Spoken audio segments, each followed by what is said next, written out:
Assalamu alaikum, barkanmu da safiya.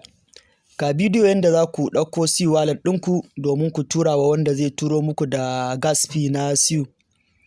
So kar fa ku manta shi wannan gas fee ɗin da za ku sa na wanda za ku yi transfer ɗin MemePie ɗinku ne daga wato OKX wallet zuwa wata exchanger ɗin. So shi ne dole sai mutum ya sa gas fee. Shi kuma MemePie yadda suka ce za su tura muku coins ɗinku cikin wallet, so za su ɗau charges ɗinsu ne a cikin MemePie. So in ka duba za ka ga balance ɗin da kake da shi, za ka ga wanda za su caje ka, sannan kuma za ka ga wanda za su tura maka. So charges ɗinsu su a cikin MemePie za su tura maka wallet. Kai kuma daga cikin wallet ɗin aka sa ma ba za ka iya cire shi ba, dole sai ka sa C wallet sannan za ka cire shi ka kai shi exchanger da za ka je ka siya.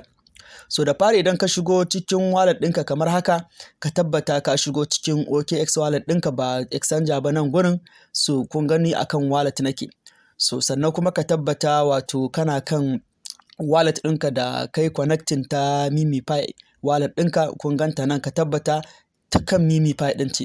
So in ka tabbata haka sai ka zo ka taɓa nan gurin da aka rubuta receipt.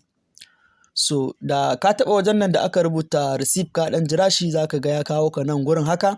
So ga shi nan wajen adding fund ne, kawai sai ka zo ka taɓa na ƙasa, ba wannan farin ba, na ƙasan nan za ka zo ka taɓa.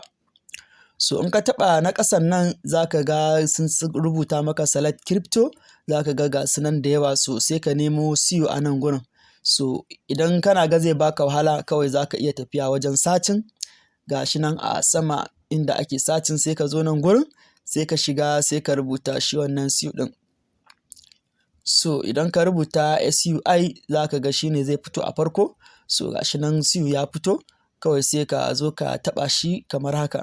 So bayan ka zo ka taɓa shi, kawai sai ka zo ka taɓa nan gurin da aka rubuta kwafi ɗin nan. So shi kenan ka kwafi wallet address ɗinka, sai ka je ka tura wa wanda zai turo maka da gas fee. Ka tura masa ya turo maka da gas fee, ka tura masa kuɗi, shi kenan sai kuma ka jira wajen withdraw idan an buɗe. So Allah ya ba mu sa'a, amin.